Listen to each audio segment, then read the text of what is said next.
నమస్తే, నేను Roja. Welcome to special debate. ఆయన ఫైర్ బ్రాండ్, ముక్కుసూటి మనిషి. ఉన్నది ఉన్నట్టు నిక్కచ్చిగా మాట్లాడతారు. అందుకే ఆయన అంటే అందరికీ భయం. తమ్ముడు తప్పు చేసినా ఆయన ధర్మం తప్పడు. అందుకే అందరి నోళ్లలో అతను ఉంటారు. ఎన్ని కష్టాలు ఎదురైనా జనం కోసమే జనత అంటూ ముందుకెళ్తారు. తెలంగాణ వాణిని ఢిల్లీలో వినిపిస్తున్నారు. మాటల తూటాలు, మంచితనంతో హస్తిన పెద్దలను ఒప్పిస్తున్నారు. ఆయనే మెదక్ ఎంపీ రఘునందన్ రావు. ఈ ఫార్ములా కేసుపై తనదైన శైలిలో రియాక్ట్ అవుతున్నారు కాషాయ వకీల్ సాబ్ రఘునందన్ రావుతో ఇవాల్టి రాజ్ న్యూస్ స్పెషల్ ఇంటర్వ్యూ. నమస్కారం రఘునందన్ గారు, ఎలా ఉన్నారు? తెలంగాణలో శీతాకాలం అయినా కూడా పొలిటికల్ హీట్ మాత్రం మంచి వేడికి రగులుస్తోంది. ఏం జరుగుతోందంటారు తెలంగాణ రాజకీయాల్లో? ఇప్పుడున్నటువంటి హాట్ టాపిక్ ఏదైనా ఉంది అంటే అది ఫార్ములా ఈ రేస్. ఈ కేసు ఏ మలుపు తీసుకుంటుంది, ఎలా చూస్తున్నారు? తప్పు చేసిన వాళ్ళు జైలుకి పోతారు, తప్పించుకున్న వాళ్ళు అనుకున్న వాళ్ళు దొరుకుతారు. దాంట్లో వేరే చేంజ్ ఏముంటుంది? చేసిన పాపం తప్పకుండా అనుభవించాల్సిందే కదా. లొట్ట పీస్ కేసులు, చిన్న కేసులు, పోయి యోగా చేసుకుంటాం, తర్వాత బాగా బయటకు వచ్చిన తర్వాత వాకింగ్ చేస్తాం, ఏదో చేస్తాం, అధికారంలోకి వస్తాం, జైలుకి పోయిన వాళ్ళు ఎంత ముఖ్యమంత్రి అయినారని సెంటిమెంట్లు, ఇట్లా రకరకాల ఆలోచనలతోటి మొదటి దశలో ఏది పడితే అది మాట్లాడినారు. అవును నేనే ఇచ్చిన, మంత్రికి ఇచ్చిన, బరాబర్ ఇచ్చిన, ఏం చేస్తారు అన్నోళ్ళు ఇలా మాట మార్చేమంటారు.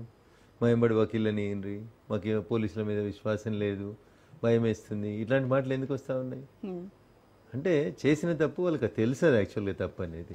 కానీ మేమే వస్తాం మూడోసారి కూడా, వచ్చిన తర్వాత ఏదైనా చేసుకుంటామనే ఒక అహంకారంతో ఎన్నికల సంఘం అనుమతులు లేకుండా, ఆర్బీఐ అనుమతులు లేకుండా ఇష్టారాజ్యంగా, ఇప్పుడు ఆయన నిన్నడో ఎక్కడో ఈరోజు చూసినదో ఈ రాష్ట్రంలో రాజ్యాంగం నడుస్తలేదు, వేరే ఏదో నడుస్తుందని మాట్లాడినాడు.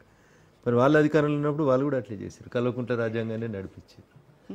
మేము ప్రతిపక్ష ఎమ్మెల్యేలు ఉంటే మా మీద కేసులు పెట్టిండ్రు. మరి మేము ఎప్పుడు కూడా మీడియా ముందుకు వచ్చి మాతో పాటు వకీళ్ళని తోలిండ్రి, పోలీసులు కొడుతుర్రని మేము ఎప్పుడు బాధపడలేదు. ఇలా మీరు చేస్తుంది ఏముంది? అక్కడ 10 సంవత్సరాలు మీరు పెంచి పోషించారు. ఏం చెప్పిండ్రు? ఈ దేశంలో తెలంగాణ పోలీసు అంత గొప్ప పోలీసు ఎవరు లేరు అన్నారు. తెలంగాణ పోలీసులు చేసే ఇన్వెస్టిగేషన్ దేశానికి ఆదర్శము అన్నారు. భద్రత మాదే, బాధ్యత మాదే అని రింగ్ టోన్ కూడా ఇచ్చారు మీరే. ఇంకా మా పోలీసులు బాగా పనిచేస్తున్నారని 1200 కోట్లు పెట్టి కమాండ్ కంట్రోల్ కట్టిర్రు. తెలంగాణ పోలీసులు అసలు తెలంగాణలో 5 లక్షల సీసీటీవీలు ఉన్నాయి, దేశానికే తెలంగాణ పోలీసు ఆదర్శం అన్నారు. నిన్నటిదాకా దేశానికి ఆదర్శం అని చెప్పిన తెలంగాణ పోలీసు వాళ్ళు నీకు ఒక్క నోటీస్ ఇవ్వగానే పోలీసు వాళ్ళు చెడ్డోళ్ళు ఎట్లయినారు? ఎందుకు పోలీసు వాళ్ళ మీద విశ్వాసం పోయింది? ఎందుకు పోలీసు వాళ్ళ దగ్గర పోవడానికి అంత భయపడుతున్నావు? ఎందుకు గేట్ లోపలికి పోవడానికి అంత భయం ఎందుకు? మరి మేము ఏనాడు భయపడలే కదా. 10 ఏళ్ళ మీ పాలనలో కల్వకుంట్ల రాజ్యాంగం ఈ రాష్ట్రంలో అమల్లో ఉన్నప్పుడు నాలాంటి అనేక మంది మాట్లాడేటోళ్ళ మీద కేసులు పెట్టిరు కదా. పోయినాం కదా మేము పోలీస్ స్టేషన్లకి. నేను ఎమ్మెల్యే ఉంటే నా నియోజకవర్గంలో తిరుగుతుంటే కూడా కేసులు పెట్టి తీసుకుపోయినారు. పోయినాం కదా. అప్పుడు మరి మా వెనకాల వకీళ్ళని పంపురి, మా వెనకాల కార్యకర్తలను పంపురి, పోలీసులు కొడుతుర్రని మేము ఎప్పుడు ఏడవలేదు కదా. అంటే మీరు నిజాయితీగా పోలీసులతో మీ పని చేయించలేదని మీరు ఏమైనా చెప్పదలుచుకున్నారా? అంటే అప్పుడు మీరు అధికారంలో ఉన్న 10 ఏళ్ళు మాలాంటి వాళ్ళ మీద తప్పుడు కేసులు పెట్టించినామని ఇలా కేటీఆర్ ఒప్పుకోదలుచుకున్నాడా? అప్పుడు 10 ఏళ్లలో మీరు చేసింది తప్పు అయితే ఇప్పుడు కాంగ్రెస్ వాళ్ళు చేసేది కూడా తప్పే అనుకోవాల్సి వస్తుంది. పోలీసులని సాక్ష్యాలు ఆధారాలని కాకుండా వ్యక్తిగత అవసరాల కోసం ఒకవేళ అప్పుడు కల్వకుంట్ల రాజ్యాంగం వాడుకుంటే ఇప్పుడు ఇంకో రాజ్యాంగం వాడుకుంటుందేమో అని అనుకోవాల్సి వస్తుంది. అంతకుమించి కొత్తగా ఏముంటుంది? లేదు. కోర్టులో ఆర్గ్యుమెంట్ జరిగినప్పుడు రోజా గారు ఇంకో మాట చెప్పారు కేటీఆర్ గారు. ఆ రోజు ఆర్గ్యుమెంట్స్ అయిపోయినాక సాయంత్రం బయట మీడియాతో మాట్లాడుతూ మా అడ్వకేట్లు ఆర్గ్యుమెంట్ చేస్తుంటే గవర్నమెంట్ వకీళ్ళంతా తెల్లముఖం వేసిర్రు, తలకాయ కిందకి వేసుకురని మాట్లాడాడు. ఇలా మీ వకీలు అంతా గొప్పగా ఆర్గ్యూ చేసిన తర్వాత మీరు కేసు ఓడిపోయినారు. కోర్టు కేసు కొట్టేసింది, క్వాష్ పిటిషన్ కొట్టేసింది. అంటే మీ అడ్వకేట్లు ఇప్పుడు తలదించుకోవాలా? మీ అడ్వకేట్లు తలదించుకోవాలా లేదా నువ్వు మాట్లాడిన దానికి నువ్వు తలదించుకుంటావా? అందుకని ఈ కేసు మొదలైనప్పటి నుంచి కేటీఆర్ గారు ఎందుకో తొందరపడి మాట్లాడుతున్నారు, అవసరం లేని విషయాలు మాట్లాడుతూ ఉన్నారు. సింపుల్గా ఒక లైన్ చెప్తే అయిపోయేదానికి చట్టం ముందు అందరూ సమానమే అని చెప్తా వచ్చినావు కదా 10 ఏళ్ల నుంచి. నువ్వు కూడా పోయి నిలబడితే అయిపోతుంది కదా. అంటే ఈ రోజు కూడా ఇప్పటికీ కూడా ఆయన కడిగిన ముత్యంలాగా నేను బయటకు వస్తాను, విచారణకు నేను సహకరిస్తాను, ఖచ్చితంగా నేను తప్పు చేయలేదు కాబట్టి విచారణను ఎదుర్కొంటాను అని చెప్తున్నారు. మరి అసెంబ్లీలో దీనికి చర్చకు సిద్ధమా అని చెప్పేసి బహిరంగ విచారణ చేద్దాం అని చెప్తే కూడా మరి ఎందుకు రేవంత్ ప్రభుత్వం వెనక్కి వెళ్ళింది? ఎందుకు బహిరంగ చర్చ ఎందుకు చేయాలి? బహిరంగ చర్చ ఎందుకు చేయాలి? దేని మీద చేయాలి బహిరంగ చర్చ? ఏం సబ్జెక్ట్ మీద చేయాలి? బ్లేటెంట్ కనబడుతుంది కదా ముఖం మీద. ఎన్నికల కోడ్ అమల్లో ఉన్నప్పుడు ఎన్నికల సంఘం అనుమతి లేకుండా కామన్ మ్యాన్ అడిగినా చెప్తారు. ఈ దేశం నుంచి డబ్బు విదేశాలకు పోవాలంటే ప్రభుత్వ సొమ్ము కానీ ప్రైవేట్ సొమ్ము కానీ జనరల్గా ఆర్బీఐ పర్మిషన్ తీసుకోవాలని చెప్తారు. ఎలక్షన్ కమిషన్ పర్మిషన్ లేదు, reserve bank of India permission లేదు, ఒక ప్రాపర్ అగ్రిమెంట్ లేదు. నువ్వు మంత్రివి కాదు, ఆపద్ధర్మ మంత్రివి. మీ సార్ ముఖ్యమంత్రి కాదు, అప్పటికి ఆపద్ధర్మ ప్రభుత్వం ఉంది, రాష్ట్రంలో గవర్నమెంట్ లేదు, ఎవరున్నారు? ఎలక్షన్ కమిషన్ ఉంది. ఎలక్షన్ కమిషన్ కంట్రోల్లో మీరు పనిచేస్తున్నారు.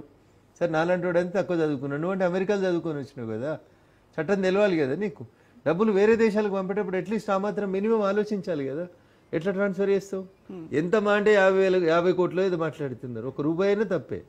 దొంగతనం ₹1000 దొంగతనం చేసినా దొంగనే అంటారు దాన్ని. IPC 379 కింద పాత శిక్షణలలో కేసులు పెట్టేటోళ్ళు ఇప్పుడు BNS భారత న్యాయ సంహిత చట్టం కింద కొత్త చట్టాల కింద కేసు పెడుతున్నారు. కాబట్టి నేను 50 కోట్లే పంపించిన, నేను మంత్రిగా పంపించిన, ఇవే మాటలు వచ్చి ACB ఆఫీస్లో చెప్పొచ్చు కదా. దానికి అడ్వకేట్లు ఎందుకు, ఇంకా అద్దాల మేడలు ఎందుకు? అంటే ACB విచారణకు వెళ్తున్నప్పుడు అడ్వకేట్లను తీసుకెళ్లడం తప్ప? ఇప్పుడు మీరు ఒక దొంగతనం చేశారని మీ మీద ఆరోపణ వచ్చింది రోజా గారు, అనుకుందాం ఒక నిమిషానికి. ఇప్పుడు పోలీస్ స్టేషన్లలో చాలాసార్లు దొంగల్ని పిలుస్తూ ఉంటారు, లేదా మర్డర్ చేసిన వాళ్ళని పిలుస్తూ ఉంటారు, నేరస్తుల్ని పిలుస్తారు, లేదా ముద్దాయిల్ని పిలుస్తారు.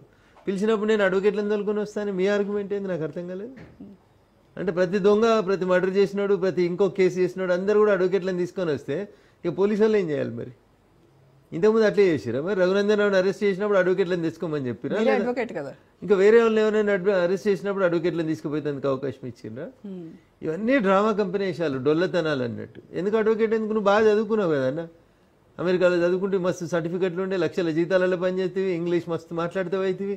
ఇక నీకెందుకు భయం అవుతుందన్న? నీకెందుకు భయం అవుతుంది? ఏదో అన్నాడు మొన్న తీసుకుపోయిన పట్నం నరేందర్ రెడ్డి ఏదో స్టేట్మెంట్ రాంగ్ రాసిరని. అంటే మీరు 10 ఏళ్ళలో పోలీసులో గదే నేర్పించారు అన్నట్టు కదా. పోలీసులు ఏదంటే అది రాసుకోవచ్చు అని చెప్పదలుచుకున్నావు నువ్వు. ఈ కేసులో మొదటి నుంచి కూడా కేటీఆర్ గారు అడుగులు తడబడతా ఉన్నాయి. Is not on one stand. పొద్దుకోటి మాట్లాడుతూ ఉన్నాడు, ఆగమాగం అయిపోతా ఉన్నాడు. అవుతూనే మళ్ళీ చెప్తున్నాడు, ఏముంది మా అంటే జైలు కోతా, యోగా చేస్తా, గట్టిగా చేస్తా, వాకింగ్ చేస్తా, చెయ్యి ఎవరొద్దన్నారు. ఇప్పుడు కూడా యోగా చేయి, ఇప్పుడు కూడా ఇంట్లో దేవుని పెట్టుకుని దండం పెట్టొద్దంటలేం కదా. రేపు జైలుకి పోయినాక అదే పని చేయాలి కదా. నువ్వు ఎట్లా దేవుని నమ్మవు కదా, ఆ దేవునికి దండం పెట్టుడు మొదలు పెట్టు, ఆరోగ్యానికి మంచిది అవుతుంది. ఇప్పుడు ఆ పార్టీ నేత హరీష్ కూడా నిన్న మాట్లాడుతూ, ఇక్కడ మేమేమి డబ్బులు కట్టలతో దొరకలేదు, మేమేమి జైలుకి వెళ్ళడానికి, ఇది ఈ కేసును అనవసరంగా మీరు పక్కదోవ పట్టిస్తున్నారు, దీంట్లో విచారణ మాత్రమే చేయమని చెప్పింది, ఎవరు దోషని ఇంకా తేలలేదు కదా, ఎందుకు దీన్ని రాంగ్ ట్రాక్లో తీసుకెళ్తున్నారని అడుగుతున్నారని. సో ఇప్పుడు ఒకరు పోయినరు, 2 లైన్లు ఉన్నారు, 3 రోజులు పోయితే సిద్ధపడుతున్నారు, అంతకుమించి ఇంకేం లేదు ఆడ. ఇవన్నీ empty vessels makes much noise అని లొల్లి ఎక్కువ పెడుతుంది TRS. ఆ లొల్లి పెడుతున్న వాళ్ళు అందరు చూడురు, మీరు ఈ 5 ఏళ్ళలో అందరు పోతారా ఎవరో చూడురు, లైన్ కడతారు అందరు. వాళ్ళకు కూడా తెలిసిపోతామని, కానీ ఏదో మేకపోతు గాంభీర్యం తప్పితే ఏం లేదు అక్కడ. పైకి వచ్చి ఇట్లా మాట్లాడుతున్నారు, వెనకకెళ్ళి వచ్చి మా మీద కేసులు పెట్టకూరు అని బతిలాడుకుంటారు వాళ్ళంతా. కడిగిన ముత్యాలుగా మీరు కాదు చెప్పాల్సింది, కోర్టు చెప్పాలి ఎవరు మంచి ఎవరు చెడ్డ అనేది కోర్టు చెప్పాలి. చెప్పదా కోర్టుకి కొట్టుర్రి, అదే కోర్టు ఇన్వెస్టిగేషన్ చేయమన్నది, ఇన్వెస్టిగేషన్ సహకరించమన్నది. ఎందుకు భయపడుతున్నారు? ఓకే, అక్రమంగా కేసులు పెడుతోంది, ప్రభుత్వ వైఫల్యాలను మేము జనాల్లోకి తీసుకెళ్తున్నాము, అందువల్లనే మా నోళ్లు నొక్కేయడం కోసం ఇలాంటి అక్రమ కేసులు పెడుతున్నారు. మిమ్మల్ని ఎవరు నమ్ముతున్నారు? మిమ్మల్ని నమ్మింది ఎవరు? తెలంగాణ సమాజం మిమ్మల్ని వద్దనుకుంది, మీ కుటుంబానికో నమస్కారం పెట్టి వద్దనుకున్నారు. మొత్తానికే ప్రజలలో ఏకభావం రావడానికి రాజకీయాల పట్ల మీ కుటుంబం కారణమైంది. 1, 2, 3, 4, ఇంకోలు 5, 8, 10 మంది. ఏందది ప్రజాస్వామ్యమా? ఇది రాచరికమా? అరే మీ మొక్కలు వద్దు, మీ ప్రభుత్వం వద్దు పో అని చెప్పి పంపించేసారు. 5 నెలలు కాకముందే మళ్ళీ వచ్చిన తిట్టే కార్యక్రమం పెట్టుకున్నారు తప్ప వీళ్ళు ఎందుకంత తొందరపడుతున్నారు? వాళ్ళు ఆ తొందర ఎందుకు అని నాకు డౌట్ వస్తుంది. బావ మీద బామ్మర్దికి పోటీ, బామ్మర్ది మీద బావకు పోటీ, వీళ్ళిద్దరి మధ్యలో చెల్లెకి పోటీ.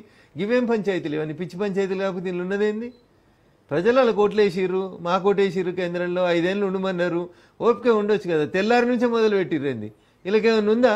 4,000 రూపాయలు నిరుద్యోగ వృత్తి ఇస్తామని చెప్పి 10 ఏళ్ళు అధికారంలో ఉండి 4,000 నిరుద్యోగ వృత్తి ఏనాడు వచ్చి ఇలా ఏమైంది నిరుద్యోగులకు అన్యాయం అయిందని చెప్తున్నాడు. 100 ఎలుకలు తిన్నాక పిల్లి చెప్పిందంట, నేను కాశీకి పోతా మామ, మళ్ళీ వచ్చినాక శాకాహారిగా మారుతా అని. అట్లుంది హరీష్ రావు మాటలు, కేటీఆర్ గారి మాటలు. 10 ఏళ్ళు మీదే అధికారం, మీరే కొల్లులు ఇయ్యలే, మీరే నిరుద్యోగ వృత్తి ఇయ్యలే, మీరే రైతులకు ₹1,00,000 రుణమాఫీ చేయలేదు, మీరే 1,00,000 ఎకరాలకి నీళ్ళు ఇస్తామని చెప్పి ప్రతి నియోజకవర్గంలో ఇయ్యలేదు. మీరు చేసినవి చదవాలంటే చానున్నాయి కదా. 10 ఏళ్ల పాపాలకి 10 నెలలు కాకముందే ఎందుకు ఇంత ఎగిరిపడతా ఉన్నారు వీళ్ళు? మరి మీరు 10 ఏళ్ల పాలన గురించి, వాళ్ళు చేయనటువంటి హామీలు, నెరవేర్చినటువంటి హామీల గురించి మాట్లాడుతున్నారు. మరి కాంగ్రెస్ 7 ఏళ్ల పాలన పూర్తి చేసుకున్నాక వాళ్ళు ఇచ్చినటువంటి హామీలు ఏ మేరకు అమలయ్యాయి? వాటిపైన ఎక్కడ మరి ఎందుకు రేవంత్ ప్రభుత్వం పైన అంతగా మీకు ప్రేమ? ఎందుకు రఘునందన్ ఎందుకు రేవంత్ రెడ్డికి వ్యతిరేకంగా మాట్లాడరు అనేది ఒక విమర్శ మీ పైన. రఘునందన్ రావు మాట్లాడినట్టుగా ఎవరికి మాట్లాడరాదు, నాకు ఉత్తుతో మాట్లాడరాదు, ఉన్నది ఉన్నట్టే మాట్లాడతా. రేవంత్ రెడ్డి గురించి వీళ్ళేం మాట్లాడుతారు? నేను ముఖ్యమంత్రి కావాలని బావ, నేను ముఖ్యమంత్రి కావాలని బామ్మరిది. వీళ్ళు ఏమైనా చేస్తా ఉన్నారు? వీళ్ళు జనానికి చేస్తారా అంటున్నా.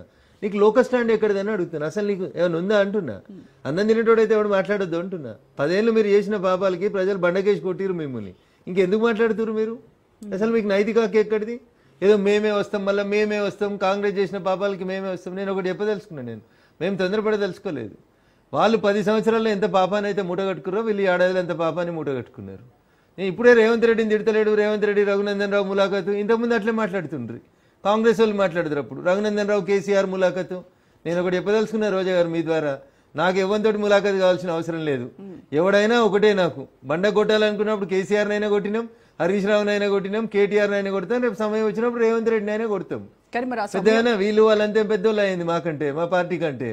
మా పార్టీ గొప్పది, మేమే గొప్ప, ఆ ఇద్దరు పనికిరారని చెప్పి వచ్చే ఎలక్షన్ లో మేము వస్తాం. అయితే మేము తొందరపడతలేము. కేసీఆర్ అంటే కో అని పోతున్నారు. ఎందుకు? ఇటుగా రామారావుకి పేరు వస్తుందని ఈయన కూరుకోతే ఆయన కూరుకోతాడు హరీష్ రావుకి పేరు వస్తుందని ఇప్పుడు 3 రోజులు మొదలయ్యారు. మళ్ళా ఇక మీరేనా ఈ బ్యాండ్ మేళ మీరేనా అంటున్నాం మేము. మీ మీద కూడా జనానికి విరక్తి రావాలి కదా అని చెప్తా ఉన్నా నేను. రేవంత్ రెడ్డి నాకేమన్నా చుట్టామా? మా పార్టీ వాడా? నీకన్నా కులం ఉన్నది కానీ ఆయనకేమున్నది ఇప్పుడున్న ముఖ్యమంత్రికి? వీళ్ళకి ఏంటంటే మాట్లాడేటోడు ఎవడు మాట్లాడొద్దు, మేము మాట్లాడిందే టీవీలలో కనబడాలి, వినబడాలి. అయితే కేటీఆర్ మాట్లాడాలి, లేకపోతే హరీష్ మాట్లాడాలి. ఎవరు లేరా ఎమ్మెల్యేలు? వీళ్ళు ఎమ్మెల్యేలు కాకముందు ఎమ్మెల్యేలు అయిన వాళ్ళు ఉన్నారు. తలసాని శ్రీనివాస్ యాదవ్ ఎందుకు మాట్లాడాడు అంటున్నా. పక్కన ప్రశాంత్ రెడ్డి ఉన్నాడు మంత్రి, జగదీష్ రెడ్డి ఉన్నాడు మంత్రి, సవితా ఇంద్రారెడ్డి గారు ఉన్నారు. ఎవరైనా మాట్లాడిస్తారా వీళ్ళు అసెంబ్లీలో? ఎందుకు మాట్లాడలేదంటారు? వాళ్ళని మాట్లాడియారు కదా వీళ్ళు అవకాశం ఇయ్యారు కదా. అయితే ఈయన లేకపోతే ఆయన. ఇక వీళ్ళిద్దరికే తెలిసి దేశంలో ఎవరికి తెలియదు సబ్జెక్టు. అందుకని నేను ఫస్ట్ వాళ్ళ గురించి మాట్లాడాల్సి వస్తే అసలు మీరు మాట్లాడడం బంద్ చేయాలి. మీరు రాజకీయాలకు దూరం ఉంటే ఆరోగ్యానికి మంచిది. లేకపోతే మీరు ఎందుకు పనికి రాకుండా అయిపోతారు, సమాజంలో వెలివేయబడతారు కొద్ది రోజుల తర్వాత. ఇక మాకెవరికి రావా మాటలు? నన్ను కూర్చోబెట్టాను నీ కుర్చీలో, నీకంటే చాలా బాగా మాట్లాడతా నేను. ఆఖరికి మీ కుర్చీలో కూర్చోబెడితే మీకంటే బాగా యాంకరింగ్ చేయగలుగుతా నేను. అన్నీ వచ్చు మాకు కూడా. కానీ వాళ్ళే అంతా నాకే వచ్చు. ఏమొచ్చు మీకు? మొత్తం ఈ తెలంగాణ నాశనం చేసింది మీరు. తెలంగాణ ఉద్యమకారులను నాశనం చేసింది మీరు. నాలాంటి వాళ్ళ ఉసురు పోసుకుంది మీరు. తెలంగాణ సమాజం మా దుబ్బా కోటర్లు మీకు కర్రు కాల్చి వాత పెడితే అయినా మారకుండా అహంకారకంగా బిహేవ్ చేసి గెలిచిన ఎమ్మెల్యే నా మీద 29 కేసులు పెట్టించారు వీళ్ళు. వాళ్ళ గురించి మాట్లాడకపోతే ఎవరి గురించి మాట్లాడతావు? వాళ్ళు అసలు ఉండడానికే అనర్హులు తెలంగాణ సభ్య సమాజం లోపల. ఏం మాట్లాడుతారు? ఎవరి కోసం మాట్లాడుతున్నావు? మరి బీజేపీకి నిరుద్యోగుల కోసం. మా గురించి మీరు తర్వాత మాట్లాడారు, మేము వచ్చేస్తామని చెప్తున్నాం కదా. రేవంతులు హరీష్లు వీళ్ళు మా నిలబడితే కూడా పనికిరారు. మరి మిమ్మల్ని ఎలా ప్రజలు నమ్మాలి? అరే చెప్తాను, ఇద్దరు దొంగలు చూసిన తర్వాత మేము చాలా మంచి వాళ్ళం అంటున్నా. దేశంలో కాశ్మీర్ నుంచి కన్యాకుమారి దాకా మమ్మల్ని నమ్ముతుర్రు, వీళ్ళని ఎవరు నమ్ముతారు? కాంగ్రెస్ 3 రాష్ట్రాలకు పరిమితం అయిపోయింది. ఎందుకు వేస్తారు కాంగ్రెస్ కోట్లు? టీఆర్ఎస్ ని 10 ఏళ్ళు చూసిర్రు, వీళ్ళని 5 ఏళ్ళు భరించడం కష్టం. ఆ 10-5 అయిపోయిన తర్వాత ప్రత్యామ్నాయం ఎవరు కనబడతారు ప్రజలకి? హరీష్ రావు కనబడతాడా? ముందు ఇద్దరు ఒక దగ్గర ఉంటారేమో చూడు 5 ఏళ్ళ వరకు. తనుకొని ఈయనో దిక్కు ఆయన దిక్కు పోతారు, ఇచ్చుకపోతుంది ఆ పార్టీ. అంటే కేవలం వాళ్ళిద్దరి మీద ఉన్న వ్యతిరేకతే మిమ్మల్ని గెలిపిస్తుంది, కానీ మీ పైన ప్రజల్లో ప్రత్యేకమైన విశ్వాసం ఏంటి? మా మీద విశ్వాసం లేదే మేము కాశ్మీర్ నుంచి కన్యాకుమారి దాకా గెలుస్తలేము. మేము పనిచేస్తున్నాం. మేము ఎయిమ్స్ ఇచ్చింది మేము, మీరు ములుగులో పెట్టుకున్నటువంటి హార్టికల్చర్ యూనివర్సిటీ ఇచ్చింది మేము, అక్కడ వరంగల్లో పెట్టిన ట్రైబల్ యూనివర్సిటీ ఇచ్చింది మేము. తెలంగాణ రాష్ట్రం ఏర్పాటు అయ్యేసరికి నేషనల్ హైవేస్లో 2.5% తోటి అన్ని రాష్ట్రాల కంటే తక్కువ ఉన్నటువంటి తెలంగాణని ఇలా 4.2%లో నేషనల్ హైవేస్ని పెంచి ఈ దేశంలో నెంబర్ 1 శాతానికి తెలంగాణలో నేషనల్ హైవేస్ ఇచ్చిన పార్టీ భారతీయ జనతా పార్టీ. మీరేం చేశారు? మీరు ఎంతసేపు ఆయన మాట్లాడితే కాళేశ్వరానికి 1,00,000 కోట్లు కావాలి, ఈయన మాట్లాడితే మూసీకి 1,00,000 కోట్లు కావాలి. దోసుకోవడానికి తప్పితే వీళ్ళు కామన్ మ్యాన్ కోసం ఏం చేస్తారో చెప్పుర్రి. మేం చేసినాం. వాళ్ళు డబుల్ బెడ్రూమ్లు అందరికి ఇస్తామన్నారు. ఎందరికి ఇచ్చిరు తల్లి? ఎందుకు వంచుతలేరు? కొల్లూరు కూడా డబుల్ బెడ్రూమ్లు ఇయ్యాలకి సగం ఖాళీగానే ఉంటున్నాయి. కనీసం డిస్ట్రిబ్యూషన్ చేసే తెలియలేదు మీకు 10 ఏళ్ళ కట్టిన ఇళ్ళని. అసలు నేను ఏమంటున్నా అంటే కేటీఆర్ హరీష్ అనే ఇద్దరిని ముందు మీడియా బహిష్కరించాలి వాళ్ళు మాట్లాడేదాన్ని. ఏంది వాళ్ళిద్దరే ఉన్నారా ఈ రాష్ట్రంలో? ఎవరు లేరా అంటున్నా. మేమంతా కామైంది ప్రజల చేత ఎన్నుకోబడిన వాళ్ళం కాదా? ఎప్పుడు చూపిస్తుంది?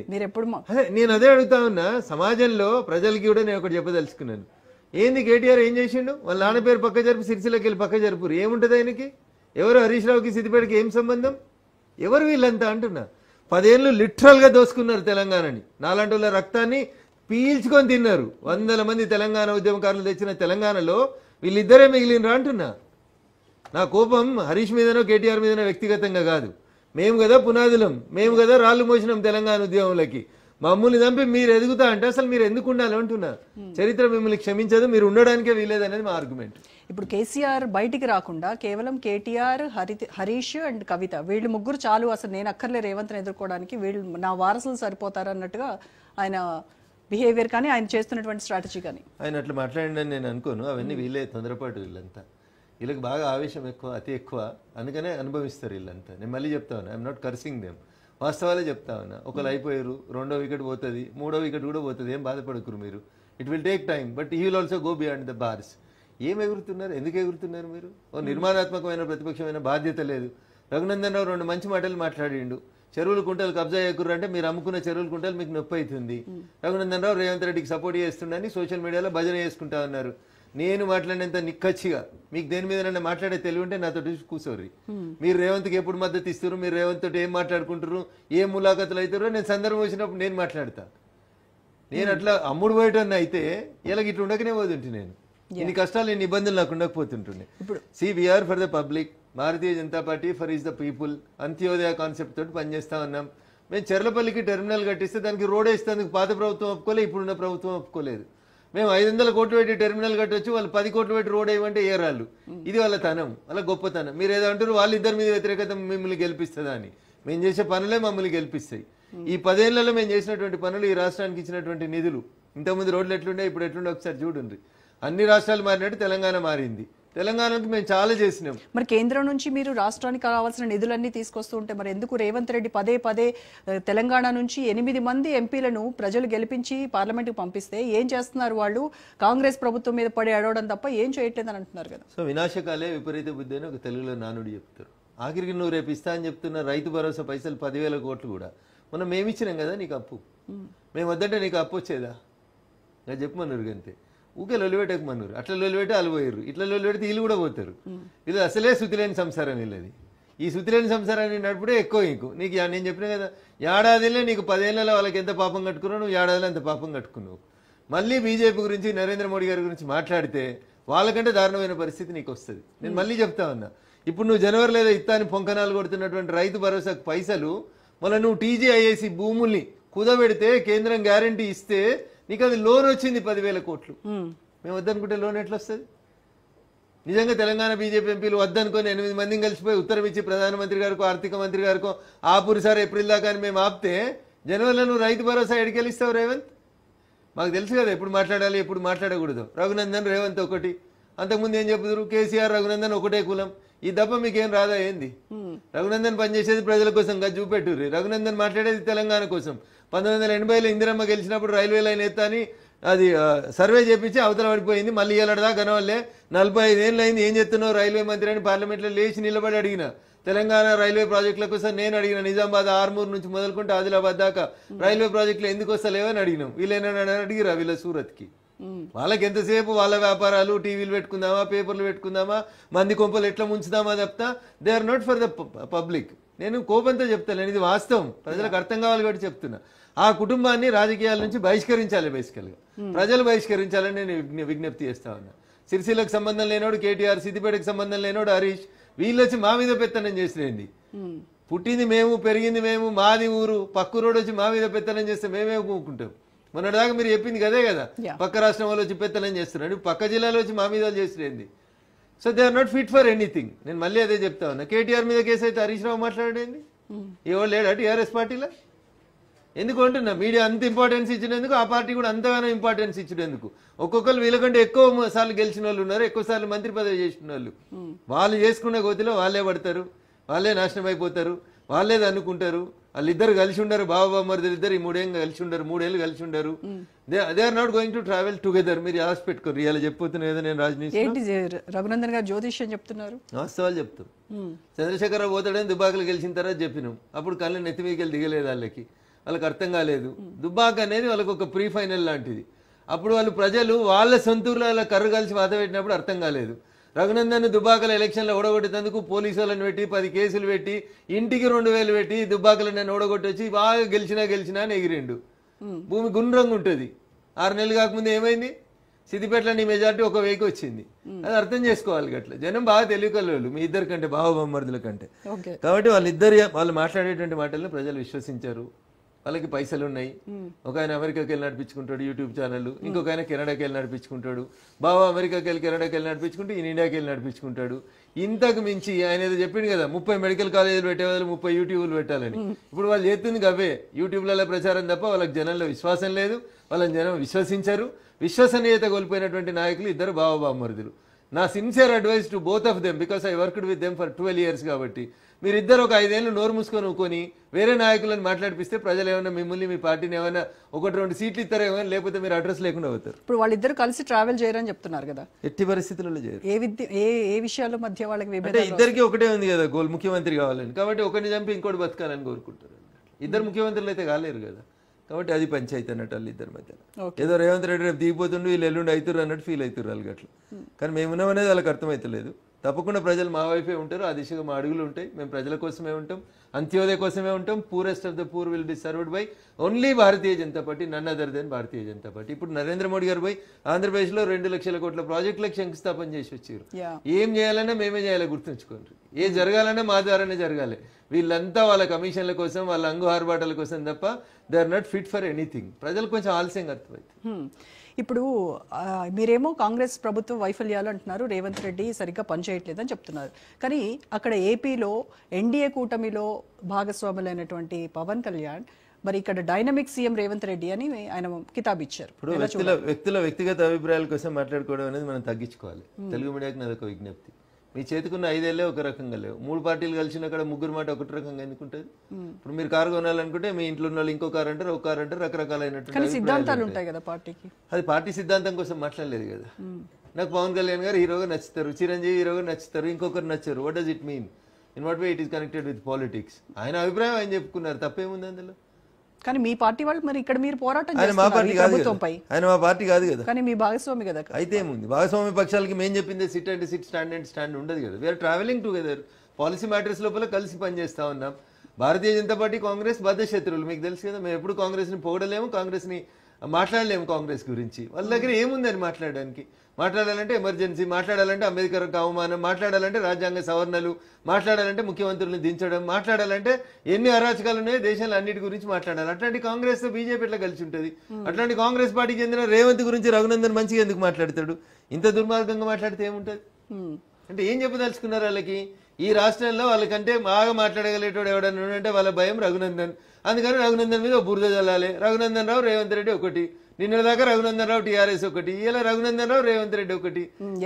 Message you want to send? మీరు ఎవరికి సపోర్ట్ చేస్తారు? కొంచెం మా రాజనేశ్వరి. నేను ప్రజల పక్షాన ఉన్నా, నేను ప్రజల పక్షాన ఉన్నా, గరీబోళ్ళ దిక్కున్నా, దెబ్బలు తింటున్నటువంటి రైతుల పక్షాన ఉన్నా, ఊర్లలో కరెంటు పోతున్నటువంటి రైతుల పక్షాలున్నా, వడ్లు కొనుక్కోకపోతే వడ్లు అమ్ముతున్నటువంటి రైతుల పక్షాన ఉండాలి. వీళ్ళ పక్షాన ఎందుకు ఉండాలి? వాళ్ళ పక్షాన వాళ్ళ పార్టీ వాళ్ళే లేరు కదా, ఎవరెందుకు ఉంటారు? టీఆర్ఎస్ లో ఉన్న ఏమైనా వాళ్ళ కోసం నిలబడుతురు అనుకురా? వాళ్ళంతా సంసారం ఏదో పార్టీ ఉన్నది పోదాం అని పోతురు తప్ప వాళ్ళు ఎవరు మిగిలి ఉండరని నేను అనుకుంటున్నాను. కానీ ప్రజల పక్షాన ఉంటా అని చెప్తున్నారు రఘునందన్. ఎందుకు మరి హైడ్రా విషయంలో సామాన్యుడి ఇళ్లు కూలుస్తూ ఉంటే ఎందుకు హైడ్రాని సపోర్ట్ చేస్తూ మాట్లాడారు? రోజా గారు, ప్రజలకు అర్థం కావాల్సింది ఏందనేది నేను ఫస్టే చెప్పిన. నేను ఒక సైన్స్ టీచర్గా చెప్తా ఉన్నాను. నన్ను ఆ రోజు ఇట్లా మీలా ఒక యాంకర్ అడిగినప్పుడు చెప్పినటువంటి అంశం, నేను సైన్స్ టీచర్గా చెప్తా ఉన్నాను. లాస్ట్ టైం పార్లమెంట్ నడుస్తున్నప్పుడు మేము రాత్రిపూట పార్లమెంట్ అయిపోయినాక పోయి తెల్లారి మళ్ళీ పార్లమెంట్కి వచ్చేసరికి వాయనాడులో వరదలు వచ్చి ఇట్లా మనుషులు కొట్టుకుపోతా ఉన్నారు. ఏం జరిగిందో తెలుసా మీకు? ఎన్నడన్నా మీడియా వాయనాడులో వరదలు ఎందుకు వచ్చినాయని అడిగిందా? ఏమన్నా రాసిర్రా? మనకు పొద్దుగాలో ప్లేట్ బ్రేకింగ్, సాయంత్రం ప్లేట్ బ్రేకింగ్ ఉంటే దాల్గంతే, అంతకు మించి ఏం లేదు. వాయనాడులో చెరువులకి, గుట్టలకి, వాటికి అన్నిటికీ అడ్డంగా కడుతున్నటువంటి ఇండ్లని తీసేయమని national disaster management advisory committee 2 సంవత్సరాల క్రితం కేరళ ప్రభుత్వానికి చెప్పింది. నీళ్లకు అడ్డంగా, కాలువలకు అడ్డంగా, గుట్టలకు అడ్డంగా, నీటి ప్రవాహానికి అడ్డంగా మీరు ఇల్లు కట్టుకుంటూ వస్తా ఉన్నారు, ఇది భవిష్యత్తులో ప్రమాదం అని చెప్పి ఆన్ రికార్డులో రాతపూర్వకంగా కేరళ ప్రభుత్వానికి 2 సంవత్సరాల క్రితం ఇచ్చిండ్రు. వినలేదు. ఏం జరిగింది? పర్యవసానం ఏం జరిగింది? ప్రకృతి ప్రకోపించింది. ఏం జరిగింది? వాయనాడులో కళ్ళ ముంగటి ఇట్లా బురదలు కొట్టుకుపోయారు కదా జనం. సరే, కేరళ అంటే మా ప్రభుత్వం కాదు, నేనేదో కోపంగా మాట్లాడుతున్నా అనుకుంటారు ఎర్ర జెండా వాళ్ళు. కొంచెం వెనుకపోతే ఉత్తరాఖండ్లో ఏం జరిగింది? ఆ గోదావరి లేదా హిమాలయాల నుంచి వచ్చేటువంటి వరదలకి నీళ్ళకు అడ్డంగా హోటల్ కట్టి, బిల్డింగ్లు కట్టి, దేవస్థానాన్ని టూరిస్ట్ ప్లేస్ లాగా మార్చి చేసి అక్రమ కట్టడాలు కడితే ఏం జరిగింది? అక్కడ నీళ్ళకు అడ్డంగా కట్టినటువంటి బంగ్లాలు మన కళ్ళ ముంగటి ఇట్లా కూలిపోయినాయి. చూసినావా? చూడలేదా? కేదార్నాథ్లో ఏమైంది? అంత దూరం ఎందుకు పోతారు? 2020 నవంబర్ డిసెంబర్లో హైదరాబాద్ మునిగిందా లేదా వరదలకి? నెల రోజుల క్రితం చెన్నై సగం నీళ్ళలో ఉన్నదా లేదా? అంతకుముందు కార్లన్నీ మునిగిపోయినాయా లేదా చెన్నైలో, బెంగళూరులో? సో నా ఊరు భాగ్యనగరం. నా భాగ్యనగరం భాగ్యవంతులతోటి విరాజిల్లాలి, ఇలా పేదోడు ధనవంతుడు అందరు బతకాలని కోరుకుంటున్నా. కాబట్టి ఇలా వరదలు రావద్దని నేను కోరుకుంటున్నా. ఈ దేశ సర్వోన్నత న్యాయస్థానం సుప్రీంకోర్టు ఒక జడ్జిమెంట్ చెప్పింది, చెరువులలో, కుంటలలో, నాలాలలో కట్టిన కన్స్ట్రక్షన్స్ ని 24 hours లో కూలగొట్టండి, ఎట్లాంటి నోటీస్ అవసరం లేదని చెప్పింది. చదువుకున్నాడుగా ఒక వకీలుగా చెరువులలో, కుంటలలో, నాలాలలో కట్టినటువంటి అక్రమ బిల్డింగ్స్ ని కూలగొడితే మంచిది అన్న నేను. అంతేగాని రేవంత్ రెడ్డి గొప్ప చేసిండు, రంగనాథ్ గొప్ప చేసిండు అని చెప్పలే నేను. సో నేను సుప్రీంకోర్టు జడ్జిమెంట్ ని ఇంప్లిమెంట్ చేయడం కరెక్ట్ అని చెప్పిన. ఎన్ కన్వెన్షన్ ని ఊలగొట్టమని, ఎన్ కన్వెన్షన్ ని సర్వే చేయమని, ఒకవేళ చెరువులు కడితే తొలగించమని 2014లో హైకోర్టు డివిజన్ బెంచ్ చెప్పింది. నేను కూడా గదే అడిగిన. కూలగొట్టకపోతే హైదరాబాద్ కూడా గట్లే వరదలలో మునిగిపోవాలని మీరు కోరుకుంటారేమో, కానీ బాధ్యత గల ప్రజాప్రతినిధిగా, పేద ప్రజల పక్షాన నిలబడేటువంటి వ్యక్తిగా నేను అడిగినాను. టెంపరీ వాళ్ళకి కొంత నష్టం జరుగుతుండొచ్చు, వాళ్ళకి ప్రత్యామ్నాయ ఏర్పాట్లు చూపెట్టండి అని చెప్తున్నాం. ఇది తప్ప ఇప్పుడు మూసీ పరివాహక ప్రాంతాలప్పుడు మీరు వ్యతిరేకించినప్పుడు దానికి ప్రత్యామ్నాయం చూపించాలి అని డిమాండ్ చేశారు. మూసీ గురించి మేము మాట్లాడినప్పుడు మీలాంటి వాళ్ళు, కాంగ్రెస్ వాళ్ళందరూ సబర్మతితో పోల్చిరు. ఒకసారి పోయి చూసిరండి సబర్మతిని. సబర్మతిలో ఆ వైపు ఈ వైపు రిటైనింగ్ వాళ్ళు కట్టిండ్రు. కట్టే కంటే ముందు అక్కడ ఉన్నటువంటి పేద ప్రజల దగ్గరికి పోయి, ఇక మీకు ప్రత్యామ్నాయంగా పలానా దగ్గర ఇండ్లు కట్టించినా మీరు దయచేసి షిఫ్ట్ కండి, షిఫ్ట్ కాకపోతే ఈ వరదలలో, ఈ మురికిలో మీ జీవితాలు పాడైపోతాయి అన్నారు. ఒకసారి చెప్పారు, 2 సార్లు చెప్పారు, 4 సార్లు చెప్పారు. కౌన్సిలింగ్ చేసినాం, అక్కడ ఉన్నటువంటి పేదలను తీసుకుపోయి అక్కడ ఉంచినాం. నువ్వు మూసి శుద్ధి చేస్తావు, నీకున్న ప్రణాళిక ఏంది అంటున్నా. అడున్న కుటుంబాలు ఎన్ని?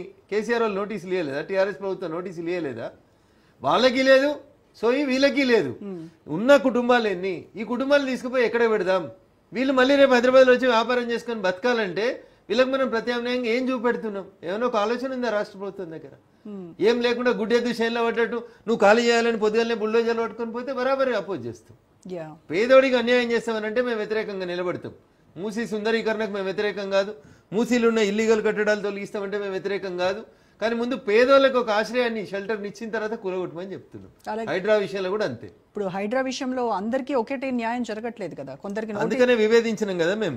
తిరుపతి రెడ్డి గారికి నోటీస్ ఇచ్చి 4 రోజులు హైకోర్టుకు స్టే తెచ్చుకునేందుకు టైం ఇచ్చినప్పుడే రంగనాథ్ లాస్ట్ ఇస్ క్రెడిబిలిటీ. గరీబుల దగ్గరికి పోయి నోటీసులు లేకుండా కూకట్పల్లిలో కూలగొడితే ఒక యాదమ్మ అనే ఒక అక్క చనిపోయింది. రాజేందర్ నగర్ లో పోయి కొట్టేస్తే షెడ్లు ఖాళీ చేసేటప్పుడు ఆ మిషనరీ ఉన్న వాళ్ళంతా ఏడ్చిరు, సార్ కొద్ది సమయం ఇస్తే మేము ఈ మిషనరీ అంతా తీసుకొని బయటకు వెళ్ళిపోతామని. ఇవి చేయాలి కదా.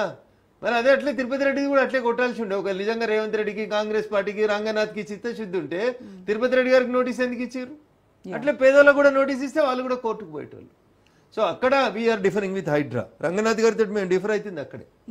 పేదలకు న్యాయం, పెద్దోనికో న్యాయం అంటే కుదరదు సార్ అని చెప్తున్నాం. మరి లగచర్ల రైతుల విషయాన్ని ఎలా చూస్తున్నారు మీరు? నేనేమంటున్నా, ప్రతిదానికి ఒక కంపారిజన్ నేను చెప్తే మీకు, మీరు టీఆర్ఎస్ని తిడుతురు, కాంగ్రెస్ని పొగుడుతురు అంటారు. మీరు రైతులకు బేడీ లేయలేదా? మీరు రైతులకు బేడీ లేచిరు కదా ఖమ్మం మార్కెట్ యార్డ్ లోపల. ఇలా రేవంత్ రెడ్డి కూడా అదే చేసింది. అందుకనే నేనేమంటున్నా, కాంగ్రెస్ టీఆర్ఎస్ ఈ రెండు కూడా ఒకటే తాను ముక్కలు. ఇవన్నీ ట్విన్స్ అన్నట్టు. ఇవి వీణావాణి అని ఒక ట్విన్స్ గురించి ఊకే మనం పేపర్లలో, టీవీలలో చూసి బాధపడతాం కదా. These 2 kids are inseparable kids వాళ్ళిద్దరు. అట్లే కాంగ్రెస్ టీఆర్ఎస్ రెండు కూడా ఇన్సపరబుల్ కిడ్సే. ఎందుకంటే టీఆర్ఎస్ అధికారంలో ఉన్న రోజులు ఎంఐఎం చెప్పేది, केसीआर अच्छा कर रहा, इनो एक टोपी लगा के दोनों मिलके अच्छा कर रहे बोल के भाई भाई बोल के फिरा. ఇప్పుడేమైంది, రేవంత్ రెడ్డి మంచోడు, చాలా బాగా చేస్తున్నా, నిన్న పొగిడిరా పొగలేదు. సో అందుకని వీళ్ళిద్దరి ఫ్రెండ్స్, కామన్ ఫ్రెండ్స్ ఉంటారు. వాళ్ళు ఖమ్మంలో వేసిర్రు, వీళ్ళు లగచర్లలో వేసిర్రు. వాళ్ళు రైతుల మీద లాఠీచార్జ్ చేసిర్రు, వీళ్ళు రైతుల మీద లాఠీచార్జ్ చేసిర్రు. Then where is the difference between TRS and Congress? TRS అధికారంలోకి రాగానే టీఆర్ఎస్ లను కట్టెలు పట్టి కొట్టుకున్న వాళ్ళు, నల్ల అద్దాలు పెట్టుకొని తిరిగిన గూండాలందరూ పార్టీ మరి పింక్ జెండా కప్పుకున్నారు. 3 రంగుల జెండా మీద గెలిచి వచ్చి పింక్ జెండాలో కలిసిరు. ఇలా పింక్ జెండా అధికారం పోయి కాంగ్రెస్ 3 రంగుల జెండా అధికారంలోకి రాగానే ఇంట్లో గెలిచిన వాళ్ళు 10 మంది పోయి మళ్ళీ అందులో వచ్చారు. మా వాళ్ళు ఎవరు అట్లా చేయలేదే. సో అందుకని these 2 are inseparable kids, twins అన్నట్టు. ఒక నాణ్యం తీసుకుంటే అటు బొమ్మ ఉంటుంది, ఇటు బొరుసు ఉంటుంది.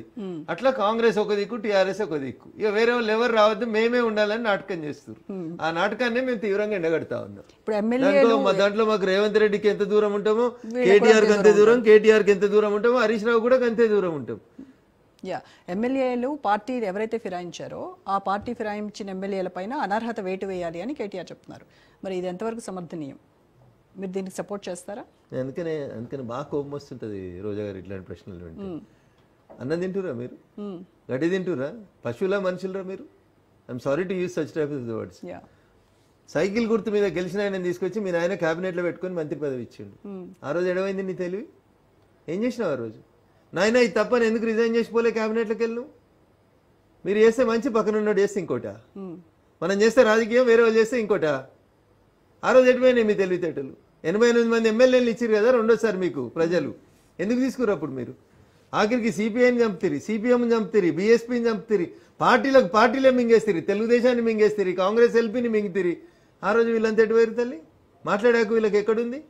కేటీఆర్ అంటే ఎక్కడుంది అంటున్నా. అందుకని మీరు ఇద్దరు మాట్లాడొద్దు అంటున్నా. వాళ్ళిద్దరు మాట్లాడుతున్నారు అంటే నాకు అసలు చూస్తుంటేనే ఇరిటేషన్ వస్తుంది. మీడియాకి ఏం పని లేక వాళ్ళిద్దరు ఉపన్యాసాలనే చూపెడుతున్నారు. ఒక్క జర్నలిస్ట్ మిత్రుడు అని అడిగిండా?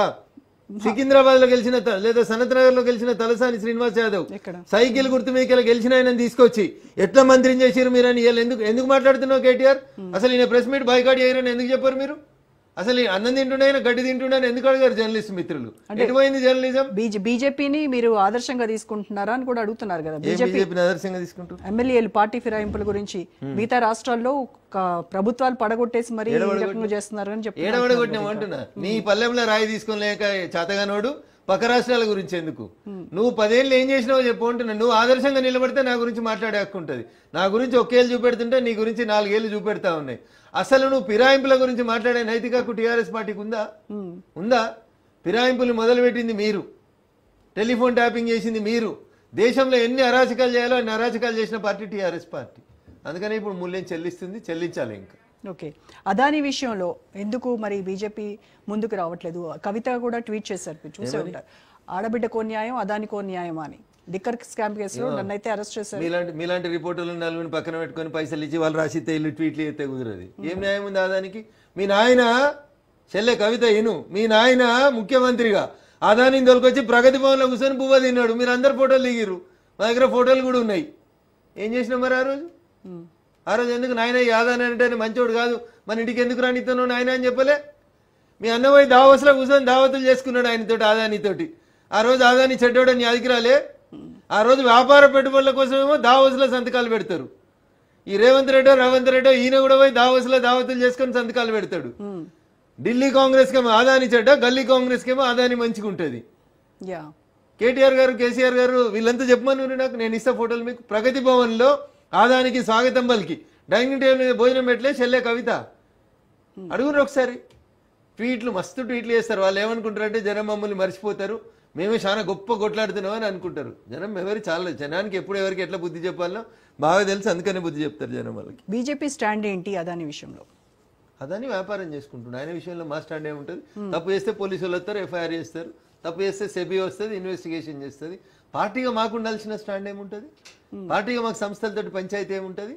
ఆయన వ్యాపారం చేసుకుంటున్నాడు. ఒక అదాని ఈ దేశంలో లక్షల మంది వ్యాపారస్తులు వ్యాపారం చేసుకుంటున్నారు. కానీ ఆయన పైన వచ్చిన అమెరికాలో ఉన్నటువంటి కేసు, మరి దానిపైన మీరు ఎందుకు చర్యలు? ఇప్పుడు కేటీఆర్ కూడా పాస్పోర్ట్లు ఏదో చేసిండంటారు, కేసీఆర్ కూడా ఏదో పాస్పోర్ట్లు చేసిరంటారు, ఇంకెన్నో కేసులు అయినాయి అంటారు, దుబాయ్ శేఖర్ అంటారు.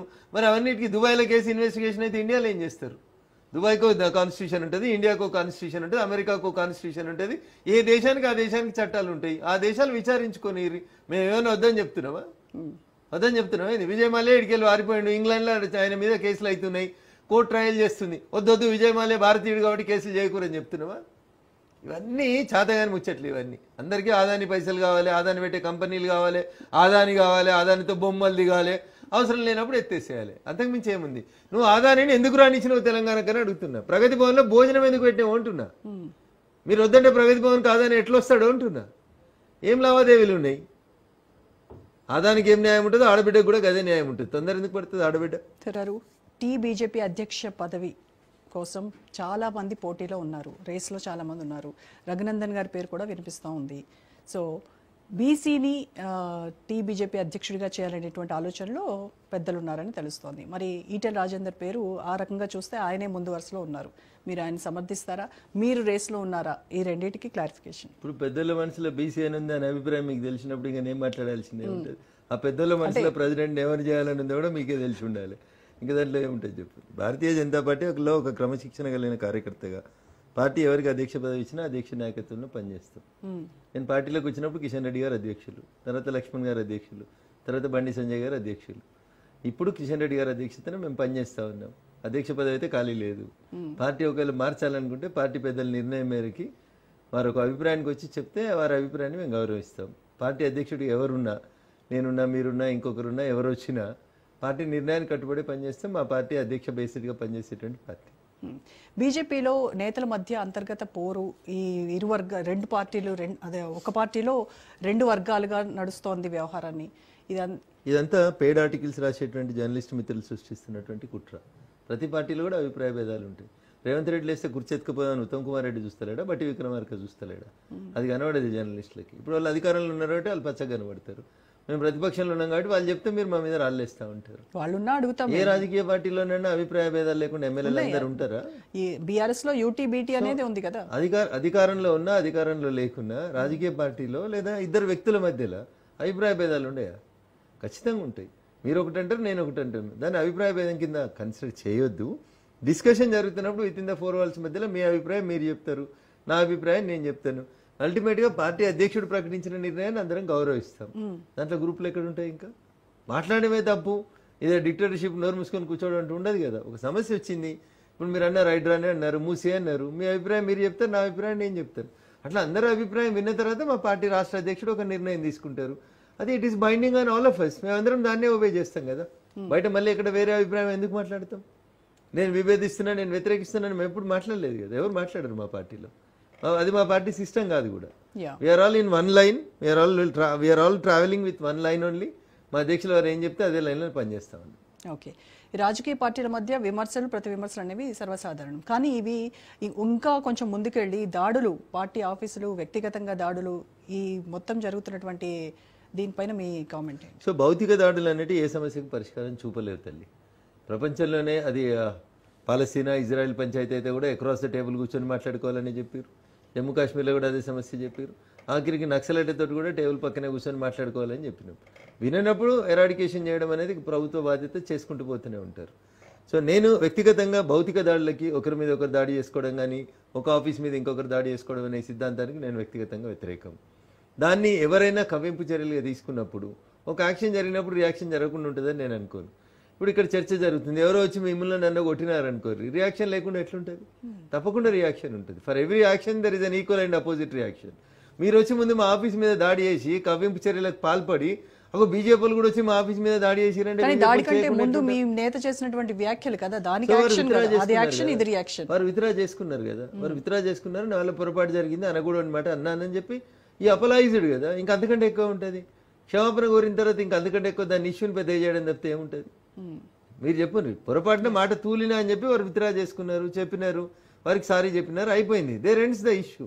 అది యాక్షన్, దీనికి రియాక్షన్ కాదు. ఇది కావాలని వచ్చి బీజేపీ ఆఫీస్ దగ్గరకు వచ్చి కొట్టడము, చేయడము, మీరు ప్రీ ప్లాన్డ్గా కోడిగుడ్లు, టమాటాలు అన్ని జేబులలో పెట్టుకొచ్చుకున్నారంటే మీ ఉద్దేశం దాడి చేయడమే కదా, ప్రశ్నించడం కాదు కదా. మీరు ప్రొటెస్ట్ చేయండి, మా ఆఫీస్ ముందుకు వచ్చి నిరసన చెప్పుండ్రి, మూతికి నల్లబట్ట కట్టుకొని మీరు చెప్తారు కదా. మీ ఇంటి పేర్లలో గాంధీ లేకపోతే బతకలేని పార్టీ కదా మీది. ఆ గాంధీ మార్గంలో మూతికి నల్లబట్ట కట్టుకుని వచ్చి మా గేట్ ముంగట కూర్చోరు, 100 మంది కాకపోతే 1000 మంది కూర్చోర్రి, పొద్దుగల నుంచి పొద్దుగ దాకా కూర్చోర్రి, వద్దనం కదా. You have every right to protest. నిరసన తెలియజేసేటువంటి హక్కు అందరికీ ఉంది, నేను కాదనను దాన్ని.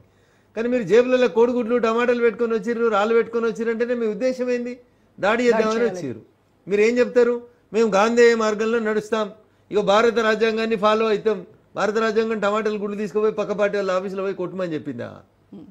చెప్పరు దానికి సమాధానం. సో మా నాయకుడు పొరపాటుగా మాట్లాడితే మాట్లాడినా అని పొరపాటు అని చెప్పి చెప్పిండు, 1 నిమిషంలో సరిదిద్దుకున్నాడు. మాట తూలినా అని చెప్పి చెప్పుకున్నాడు, అంగీకరించండి, అయిపోయింది. మళ్ళీ పొద్దుగాల పంచాయతీ ఎందుకు వచ్చింది? అంటే విషయాన్ని పెద్ద చేయాలనేటువంటి ఆలోచన. స్థానికంగా కాంగ్రెస్ పార్టీ ఏదో అట్లాంటివి చేసి లబ్ధి పొందాలనేటువంటి ఒక ఆలోచన తప్ప అందులో ఏం లేదు. కొట్టుకోవడము, భౌతిక దాడులు ఏ సమస్య కూడా పరిష్కారం కావనేది నేను నమ్ముతాను. Across the table if you have some difference of opinion you can SIT and you can discuss, debate, ఏదైనా చేయండి. మీరు కూర్చొని మాట్లాడండి, తప్పైతే తప్పు అని చెప్పు, నా తప్పైతే నేను ఒప్పుకుంటాను, మీ తప్పైతే మీరు ఒప్పుకోవాల్సి ఉంటుంది. అంతేగాని భౌతిక దాడులు అనేవి కరెక్ట్ కాదు. Congress yesterday they did a mistake. అది వారి పిసిసి అధ్యక్షుడు కొంచెం గౌరవంగా ముందుకొచ్చి అట్లా చేయొద్దని చెప్పినారు. అంతవరకు ఇట్ ఈస్ ఓకే. బట్ మళ్ళీ మిగతా వాళ్ళు ప్రెస్ మీట్ పెట్టి మేము అనుకుంటే ఇది అవుతుంది, వాళ్ళు అనుకుంటే ఇది అవుతుంది అంటే ఇక్కడ ఎవరు ఊకోరు. మీరు ఇంత 3 రాష్ట్రాలలో ఉన్నారు. మా అంటే దేశం మొత్తం మీద కాశ్మీర్ నుంచి కన్యాకుమారి దాకా 3 రాష్ట్రాల్లో మీరున్నారు. మేము 20 రాష్ట్రాల్లో మేము ఉన్నాం. మేము మాతో ఎందుకు కొట్లాట? బల ప్రదర్శన చేయాల్సినటువంటి అవసరం లేదు. ఓకే, పొరపాటు ఎవరు చేసినా రాజకీయ పార్టీలు చర్చించుకోవాల్సిందే. దాన్ని ఇష్యూని అంతవరకే చూడాలనేది నా రిక్వెస్ట్. ఇప్పుడు కేసీఆర్ మీద కూడా రేవంత్ ప్రభుత్వం అవినీతులు కేసులు పెట్టి వేధించాలని చూస్తోందనేది ఒక బీఆర్ఎస్ అంటోంది. అదే జరిగితే కనుక సానుభూతి పెరిగేటువంటి అవకాశం ఉందంటారు ఆ పార్టీకి? చాలా మంది ఏమనుకుంటున్నారు అంటే జైలుకు వేస్తే లీడర్లు అవుతాం అనుకుంటున్నారు పాపం. మరి ఇప్పుడు ఆ పార్టీలో 1, 2, 3, 4 నలుగురు పోయి వచ్చిర్రు అనుకోరు. ఆ కుర్చీలు ఎవరు కూర్చోవాలి లాస్ట్కు? అందుకనే నలుగురు అనుకుంటారు, ఎవరు రారు వాళ్ళు అంటున్నా. దే డోంట్ లీవ్, వాళ్ళకి మిగిలారు అని చెప్తున్నా. వాళ్ళ గురించి మనం ఎంత తక్కువ మాట్లాడుకుంటే అంత మంచిది రోజా గారు. అది ముగిసిన అధ్యాయం. జనరల్గా కేసీఆర్ గురించి మేము సిద్దిపేట ప్రాంతంలో 3 అక్షరాలు చెప్తాం. ఏదైనా ఒక పని చేయాలనుకుంటే బాగా ఆర్భాటం చేస్తాడు, గొప్పగా ఆరంభిస్తాడు, అంతే గొప్పగా అంతం చేస్తాడు. టీఆర్ఎస్ 2014లోనే అంతమైపోవాలి. దిగ్విజయ్ సింగ్ అన్నట్టు ఆయనతో చర్చలు జరిపి టీఆర్ఎస్ని తీసుకుపోయి కాంగ్రెస్లో కలపాలి. కానీ కాంగ్రెస్ పార్టీ చేసిన తెలివి తక్కువ పనికి 10 ఏళ్ళు బతికిర్రాళ్ళు. ఇప్పుడు ఎంత గొప్పగా ఆర్భాటం చేసిండో, ఎంత గొప్పగా ఆరంభించిండో అంతే గొప్పగా ఆయననే అంతం చేస్తాడు. మీరు చూడు, వెయిట్ అండ్ సీ. ఇప్పుడు జిహెచ్ఎంసీ లోకల్ బాడీ ఎలక్షన్స్ రాబోతున్నాయి. వీటిల్లో ఎప్పుడైనా మనం చూస్తే చరిత్ర కనుక అధికారంలో ఉన్నటువంటి పార్టీకే ఎక్కువగా వస్తూ ఉంటాయి. అంటే ప్రజలు కూడా వాళ్ళ డెవలప్మెంట్ కోసమో లేదంటే అటువైపు ఆ పార్టీ. రోజా గారు ఉన్న ఇబ్బంది ఏంటంటే ఇప్పుడు ఒక సర్పంచ్ ఉన్నారనుకోండి, పార్టీ సింబల్ మీద జరగవు. అవును, గెలుస్తారు. గెలిచిన తర్వాత రేపు ఆయనకి 2 మోరీలు, 2 రోడ్లు, 4 పైసలు రావాలి. ఎవరి దగ్గరికి పోవాలి? సర్పంచ్ గారు, గెలిచిన సర్పంచ్ గారు. ఇంతకుముందులాగా ప్రతిపక్ష ఎమ్మెల్యేలున్నా పాలకపక్ష ఎమ్మెల్యేలున్నా సమదృష్టితో చూసేటువంటి ప్రభుత్వాలు లేవు కాబట్టి సర్పంచ్ అనేటువంటి పదవి ఊరికి ఇంపార్టెంట్ పదవి. కరెక్ట్. ఆ సర్పంచ్ గారు ప్రజల ఓట్లతో గెలిచిన కాబట్టి ఏదో ఒకటి చేయాలనే తపనతోటి అధికార పార్టీకి దగ్గర ఉంటే ఏమైనా లాభం జరుగుతుందేమో అని పోతాడు దగ్గరికి. అంతకుమించి ఏముంటుంది చెప్పండి? స్థానిక సంస్థలలో అట్లే జరుగుతుంది.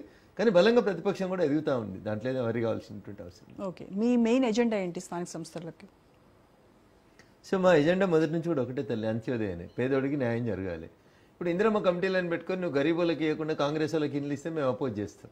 ఎందుకంటే ప్రతి ఇంట్లో మా వంతు నుంచి 1,62,000, 1,75,000 కేంద్ర ప్రభుత్వం ఇస్తున్నటువంటి నిధులు ఉన్నాయి కాబట్టి నిజాయితీగా గరీబులకి ఇల్లు ఇయ్యండి అని చెప్తా ఉన్నాం మేము. అట్లా కాదు, రేపు లోకల్ బాడీ ఎలక్షన్లు వస్తున్నాయి కాబట్టి రైతు భరోసా ఇస్తా, మనిషికి 10,000, 12,000 ఇచ్చి నా కోట్లేసి మేము అధికారంలోకి వస్తేనే ఇస్తా అనేటువంటి తొండి పంచాయతీని మేము వ్యతిరేకిస్తాం. ఇందిరమ్మ ఇళ్ల పేరు మీద మీరు వేసుకున్నటువంటి కమిటీలు తప్పు. గ్రామ సభ లేదు, సర్పంచ్ లేడు, అసలు మీరు చేస్తున్నదే తప్పు. పేదోడికి వి సపోర్ట్ ఇట్. అల్టిమేట్గా ప్రభుత్వాల అల్టిమేట్ మోటో ఏముండాలి? పేదోడు బాగుండాలి. మేము ఊర్లలోకి వద్దాం, కాంగ్రెస్ చేస్తున్నటువంటి తప్పులు చెప్తాం. గత ఏడాది కాలం నుంచి వాళ్ళు చేసిన తప్పుల్ని ప్రజల ముందు ఉంచుతాం. ప్రజలు అర్థం చేసుకుంటారు. కేంద్రంలో ఉన్నటువంటి భారతీయ జనతా పార్టీ నరేంద్ర మోడీ గారి నాయకత్వంలోనే 14th ఫైనాన్స్ కమిషన్ నిధులైనా 15th ఫైనాన్స్ కమిషన్ నిధులైనా వస్తేనే ఆ పంచాయతీలు, పల్లెటూర్లు ఇంతకాలం ఈ 10 ఏళ్ళు పచ్చగా బతికినాయి. కాబట్టి మాకే సపోర్ట్ చేయండి, పైసలు మా ద్వారానే వస్తాయి, నేరుగా పంచాయతీలకి ఇస్తామని చెప్పి మేము కన్విన్స్ చేసుకునేటువంటి ప్రయత్నం చేస్తాం. రీసెంట్గా సంధ్యా థియేటర్ ఘటన, దీంట్లో జరిగినటువంటి ఏదైతే జరగకూడదు జరిగింది సంఘటన, దానిపైన రేవంత్ తీసుకున్నటువంటి యాక్షన్ మీరు దాన్ని వ్యతిరేకించారు. అంటే అల్లు అర్జున్కి సపోర్ట్ చేస్తున్నారు కాబట్టి అల్లు అర్జున్ బీజేపీలో జాయిన్ అవుతారు అనేటువంటి టాక్ కూడా వినిపిస్తా ఉంది. అంటే మంచిని మంచి అని చెప్పడం, చెడుని చెడు అని చెప్పడం తప్ప రోజా గారు? ఇప్పుడు ఒక రాజకీయ పార్టీగా భారతీయ జనతా పార్టీ రాష్ట్రంలో ప్రతిపక్ష పార్టీ ఉంది. మేము రేపు రాస్తారోకో వేస్తున్నామని ప్రకటించినాం అనుకోండి. పొద్దున 6 గంటలకు వచ్చి ఎమ్మెల్యేలకి, ఎంపీలకి ఇంటి ముంగట, గేట్ ముంగట పోలీసు బండ్లు పెట్టి మీరు హౌస్ అరెస్ట్లో ఉన్నారు సార్, ఇంటికి వెళ్ళి బయటికి వెళ్తే మేము మీద కేసులు చేస్తామంటారు. మా కార్యకర్తలను అర్ధరాత్రి 12 గంటల నుంచి ప్రివెంటివ్ అరెస్ట్ అని తీసుకొచ్చి పోలీస్ స్టేషన్లలో పెడతారు.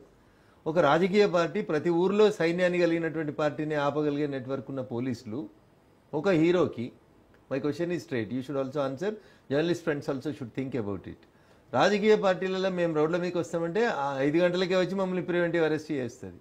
My question is straight. ఒకటి, సంధ్యా థియేటర్లో ఆ బెనిఫిట్ షోకి అనుమతి లేదు అనుకుందాం ఒక నిమిషానికి. ఎవరు మరి అల్లు అర్జున్ గారు ఇంటి నుంచి బయలుదేరి సంధ్యా టాకీస్ దాకా వస్తుంటే పోలీసు వాళ్ళు ప్రివెంటివ్ అరెస్ట్ ఎందుకు చేయలేదు రోజా గారు? ఇంటి దగ్గర 2 బ్యారికేడ్లు వేసి 4 పోలీసు వాళ్ళు ఉండి గేట్ దగ్గర ఆపేసిస్తుంటే అయిపోతుంటుండే కదా. ఇది మొదటి తప్పు పోలీసు వాళ్ళది. రెండో తప్పు, సరే ఆయన ఇంట్లోకి వెళ్ళి బయలుదేరుతాడని మాకు తెలియదు, ఇది ఇంటెలిజెన్స్ ఫెయిల్యూర్.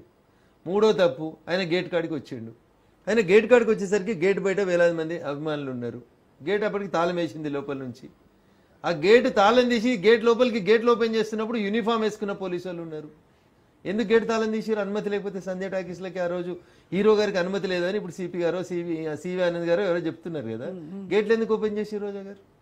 మీరు రోడ్డు మీద ఎక్కడైనా కారు నో పార్కింగ్ జోన్ లో పార్క్ చేసిపోతే ఏం చేస్తారు పోలీసు వాళ్ళు? ఒక వెహికల్ తెచ్చి టోచన్ చేసి తీసుకొని పోతారు కదా. హీరో గారు ఉన్నారు, చుట్టూ అభిమానులు ఉన్నారు, ఏం చేయలేము అనుకుంటే హీరో గారిని కారులోనే కూర్చోమని టోచన్ పెట్టి వెహికల్ తీసుకుపోనుంటివి. గేట్లు ఎందుకు ఓపెన్ చేసినావు? సంధ్య టాకీస్ గేట్లు. సరే ఆడ అల్లు అర్జున్ వచ్చేసరికి ఆడ 1000 మంది జనం జమకూడినరు.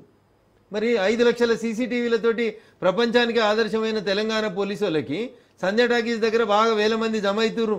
మరి మనం 100 మంది పోలీసు వాళ్ళని పంపిద్దామన్న ముందు చూపు ఎందుకు రాలేదు తల్లి? ఇది పోలీసు వాళ్ళ తప్పు కాదా? అంత అయిపోయి తొక్కిసలాట అయిపోయి చచ్చిపోయిన తర్వాత మొదటి తప్పు నీదే. అల్లు అర్జున్ గారిని ఇంట్లోంచి రానివ్వడం మొదటి తప్పు. ఇంటెలిజెన్స్ ఫెయిల్యూర్ అయిన సినిమాలకు వస్తుందని తెలియకపోవడం. 3వ తప్పు గేట్లు తీయడం. 4వ తప్పు సరైన బందోబస్తు ఇవ్వకపోవడం. 5వ తప్పు పోలీసు వాళ్ళు ఆనించే బండిని వెనుకకు పంపించకపోవడం. ఇన్ని తప్పులు చేసి ఒక అమాయకురాలు చనిపోయిన తర్వాత రఘునందన్ రావు ఈ తప్పులు ఎండగడితే రఘునందన్ రావు అల్లు అర్జున్కి సపోర్ట్ చేస్తుండు. అల్లు అర్జున్ బీజేపీలో ఏరుతాడు. ఇంతకంటే భయంకరమైనది ఏమైనా ఉంటుందా తల్లి? నేను మీడియా మిత్రులకు కూడా అందుకని అప్పీల్ చేస్తా ఉన్నాను. అన్న నేను చట్టం తెలిసినటువంటి వ్యక్తిగా తప్పేంది ఒప్పేంది అని చెప్పినాను. మీరే చర్చ ప్రారంభించినప్పుడు మీరే అన్నారు కదా రఘునందన్ రావు రేవంత్ రెడ్డిని వెనకేసుకొస్తున్నాడు, రఘునందన్ రావు రేవంత్ రెడ్డికి మద్దతు ఇస్తున్నాడని.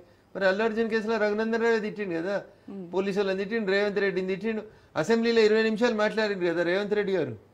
మీరు నడిపేటువంటి ప్రభుత్వ పాఠశాలలలో, మీరు నడిపేటువంటి గురుకులాలలో మంచి బువ్వ పెడతారని, మంచి చదువు చదువుతారని బీసీలు, ఎస్సీలు, ఎస్టీలు గరీబుల పిల్లలు వచ్చి హాస్టల్ ఉంటే 56 మంది ముక్కుపచ్చలారని పిల్లలు చచ్చిపోయారు. పాము గారి చొక్కలు, ఫుడ్ పాయిజన్ అయ్యి ఒకరు, తేలు గారి చొక్కలు, ఇట్లా రకరకాల కారణాల చేతి చచ్చిపోయారు. ఒక్క తల్లి చనిపోతే నువ్వు 20 నిమిషాలు అసెంబ్లీలో మాట్లాడినావు కదన్న ఏమందో తప్పు పెట్టి. మరి 56 మంది పిల్లలు నువ్వు నడుపుతున్నటువంటి గురుకులాలలో బువ్వ సరిగా లేకనో, తేలో, పామో కండిషన్ సరిగా లేకనో చచ్చిపోయారు కదా.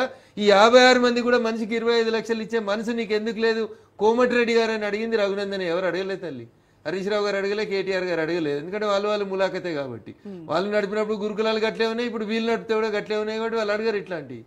మరి దీంట్లో రేవంత్ రెడ్డి నేను తిట్టినంత ఎవరు తిట్టలేదు కదా. అంటే ఇష్యూని బట్టి మాట్లాడితే కూడా తప్పు అంటే కేటీఆర్ మాట్లాడి తప్పు అని చెప్తున్నా. అంటే నేను రేవంత్ రెడ్డికి సపోర్ట్ చేసినట్ట? ఇదెక్కడ న్యాయం? మేము ఒక పార్టీ, మాదొక పార్టీ, మాకు ఒక ఐడియాలజీ, మేము ఒక సిద్ధాంతపరంగా ఉంటాం. తప్పు అని చెప్తా ఉన్నాం.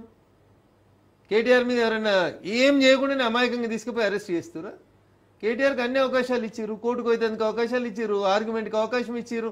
అన్నీ అయిపోయిన తర్వాత కోర్టు కేసు కొట్టేయంగానే మళ్ళీ సుప్రీంకోర్టు అమ్మతామన్నారు. పోనీయండి, పోలీసులు పనిచేస్తారు, కోర్టులో పనిచేస్తున్నాయి. ఇందులో నేను కేటీఆర్ దిక్కు ఒకళ్ళతో ఉచ్చుకొని మాట్లాడాలన్నా? కేటీఆర్ మంచోడు, ఈ ఫార్ములా కేసు మంచిది, దానివల్ల మొత్తం తెలంగాణ హైదరాబాద్ అంతా ఏదో భాగ్యనగరం అయిపోయింది, ఈయన వచ్చినాక ఏదో అయిందని చెప్పాలన్నా? ఏం చెప్పమంటారు నన్ను? తప్పు చేసిండు. ఎన్నికల కోడ్ ఉంది, ఎన్నికల కోడ్ అనుమతి తీసుకోవాలి. ఈ కేసులో కేటీఆర్ అరెస్ట్ తప్పదంటారు? నాకున్న కొద్దిమాటి పరిజ్ఞానంతో కేటీఆర్ అరెస్ట్ అవుతాడని నేను అనుకుంటున్నాను. ఓకే, చూద్దాం. నేను ఆయనతో చదువుకోలేదు, ఎందుకంటే నేను అమెరికా పోయి చదువుకోలేదు. ఆయన అమెరికాలో చదువుకొని వచ్చింది కాబట్టి ఆయనకు తెలిసినంత నాకు తెలియదు. బట్లే ఇండియాలో ఉన్నటువంటి చట్టాల ప్రకారం ఆయన అరెస్ట్ అవుతాడని నాకున్న అంచనా.